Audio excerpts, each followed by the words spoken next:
आज से 2500 वर्ष पूर्व एक बहुत बड़ा हत्यारा हुआ। उसने 1000 लोगों की हत्या करने की कसम खाई थी कि 1000 लोगों को मारकर उनकी उंगलियों की माला बनाकर पहनूंगा। इसलिए उसका नाम अंगुली माल पड़ गया, क्योंकि उंगलियों की माला उसने पहन ली थी। 999 लोग उसने मार दिए थे और आखिरी 1000वें व्यक्ति की वह प्रतीक्षा कर रहा था।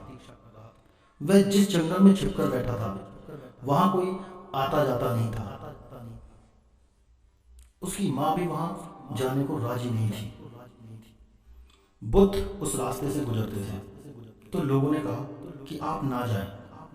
बनते, वह आदमी खतरनाक है। वह सोचेगा ही नहीं कि आप कौन हैं। वह तो अंधा है। उसने 999 आदमी मार डाले हैं और राजा भी उससे कपता है और सैनिक भी उससे डरते हैं। आप मत जाइए।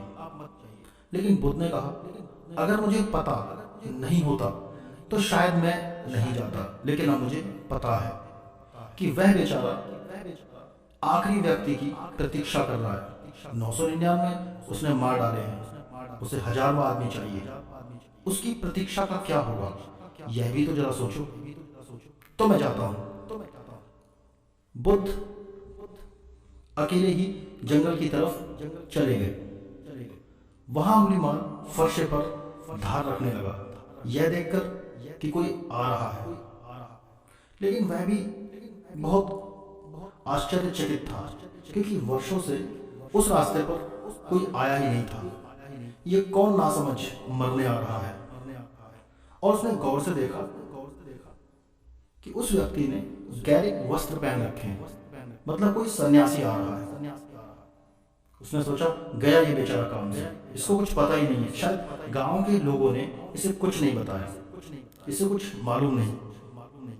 वह फर्शे पर धार रखने लगा। लेकिन जैसे जैसे बुद्ध करीब आने लगे वैसे वैसे उसका भाव बदलने लगा और उसे दया आने लगी।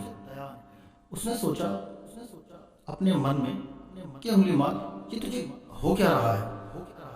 ऐसी दया तो तुझे कभी नहीं आई। जब वह थोड़ी दूर रह गए तो अंगुलीमाल चिल्लाया। उसने कहा, रुक जाओ। अगर आगे बढ़े तो खतरा है। यह फर्शा देखते हो, ये उंगलियां देखते हो, मेरा नाम अंगुलीमाल है। गर्दन काटकर अंगुलियों की माला बना लूंगा। मुझे मेरा व्रत पूरा करना है। कई सालों के बाद तुम मुझे दिखाई पड़े हो और यहाँ पर कोई आता जाता भी नहीं। लेकिन मैं तुम्हें एक मौका देता हूँ। न जाने कैसी कमजोरी का क्षण है मेरा, मैं तुम्हें एक मौका देता हूँ कि तुम भाग जाओ। लेकिन और करीब मत आना, क्योंकि मैं आदमी बुरा हूँ। जरा भी आगे मत चलना। बुद्ध ने कहा, पागल, मेरा चलना तो कई वर्ष हुए तब से बंद हो गया। जिस दिन मन गया उस दिन सब चलना भी गया। कहाँ चलना है, मैं तो ठहरा हुआ हूं। मैं तुझसे कहता हूं कि तू चलना बंद कर। अंगुलीमाल ने कहा, मैं सोच ही रहा था कि यह आदमी कुछ पागल है। चल तुम रहे हो और मुझसे कहते हो कि चलता नहीं, और मैं बैठा हुआ फर्शे पर धार रख रहा हूं और मुझे कह रहे हो कि चलना बंद कर। तुम्हारा दिमाग खराब है। अब मैं समझा कि तुम कैसे चले आ रहे हो। बुद्ध ने कहा, ठीक है, मगर मैं तुझसे फिर कहता हूँ, मैं रुका हुआ हूँ। तू चल रहा है, तेरा मन अभी बहुत दौड़ता है यहाँ वहाँ, इसीलिए मैं कहता हूँ कि तू चल रहा है। और बुद्ध और पास आ गए। अंगुलीमाल ने कहा, अगर तुम जिद्दी हो तो मैं भी जिद्दी हूँ। मुझे शक होता है, हो ना हो तुम गौतम बुद्ध हो जिसकी मैंने खबरें सुनी हैं। क्योंकि जिन लोगों को मैंने मारा उनमें से कईयों ने मुझे कहा कि ऐसा लगता है कि सिवाय गौतम के तुझे कोई बदल नहीं सकेगा। हो ना हो तुम वही हो, मगर भूल जाओ मैं भी अंगुलीमाल हूँ। बुद्ध ने कहा, ठीक है, अपनी तैयारी करो, फर्शे की धार रखो, मैं बैठा हुआ हूँ।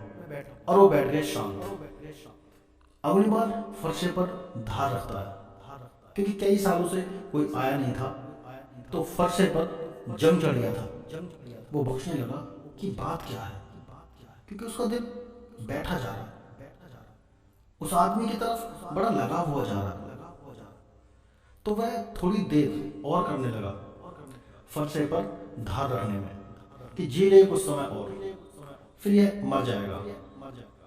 फिर कब ऐसा आदमी मिलेगा, तो और देर करने लगा। बुद्ध ने कहा, मुझे लगता है कि तुम देरी कर रहे हो, फरसे पर धार रखो अग्निमाल, तुम अपना काम करो और मुझे अपना काम करने दो। ऐसे जल्दी से किसी के प्रभाव में नहीं आते। अंगुलीमाल ने कहा कि तुम आदमी कैसे हो, मरने को तत्पर हो, आत्महत्या करने की तुमने सोच ही रखी है।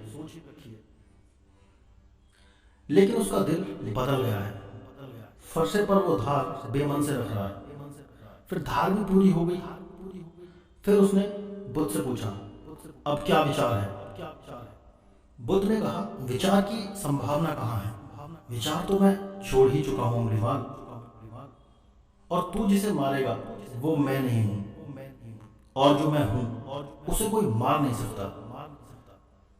कोई फरसा मुझे छेद नहीं सकता। अंगुलीमाल ने आंखों में आंखें डालकर देखा कि इस आदमी को मारना असंभव है, लेकिन फिर भी जिद पुरानी थी। तो उसने बुद्ध से कहा कि अगर तुम जिद्दी हो तो मैं भी जिद्दी हूं, मैं भी अंगुलीमाल हूं, इतनी जल्दी हार नहीं मानूंगा। मगर मैं क्या करूंगा, मेरा दिल कमजोर हुआ जाता है, जो मेरी छाती बैठी जाती है। मैं तुमसे पूछता हूं।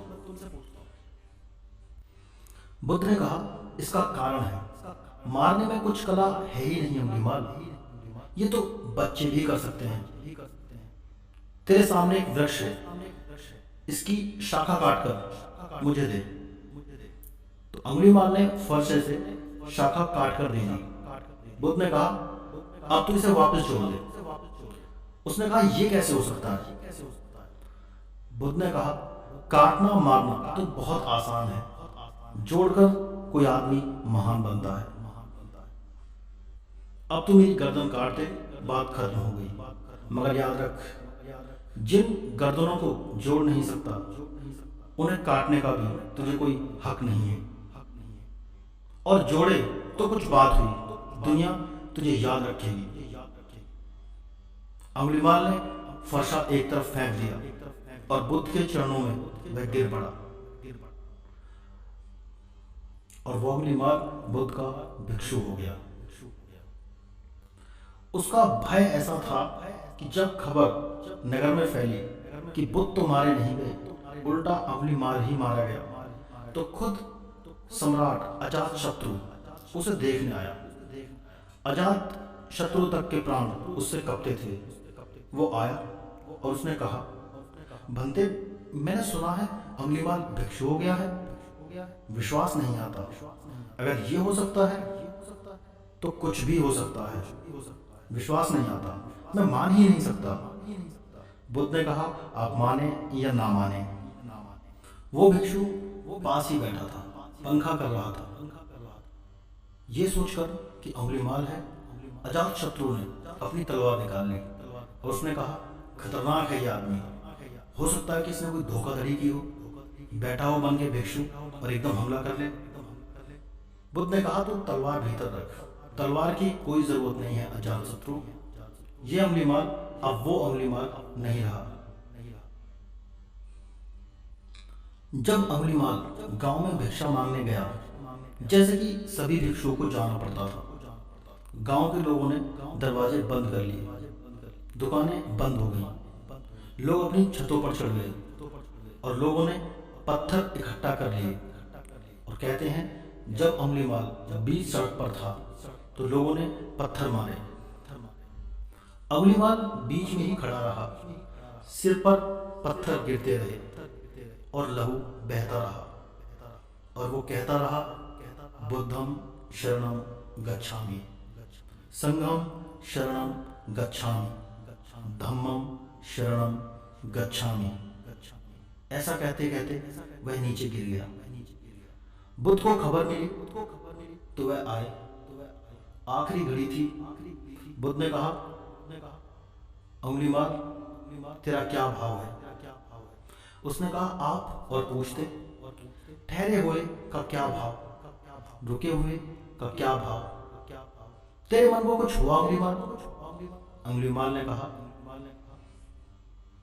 नहीं हुआ, मैं बस देखता रहा, साक्षी रहा। अंगुलीमाल ने कहा, होता भी क्या, मैं देखने वाला हूँ, दृष्टा हूँ। यही तो आपने सिखाया है, यही तो आपने समझाया है। बुद्ध उससे बोले, अंगुलीमाल, तू ब्राह्मण होकर मर रहा है, ब्रह्म ज्ञान को उपलब्ध होकर तू मर रहा है, तू अरिहंत हो गया।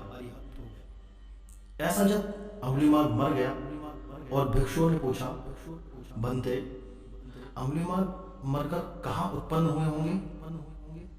तो बुद्ध ने कहा, भिक्षुओं, मेरा वह पुत्र परिनिवृत्त हो गया है,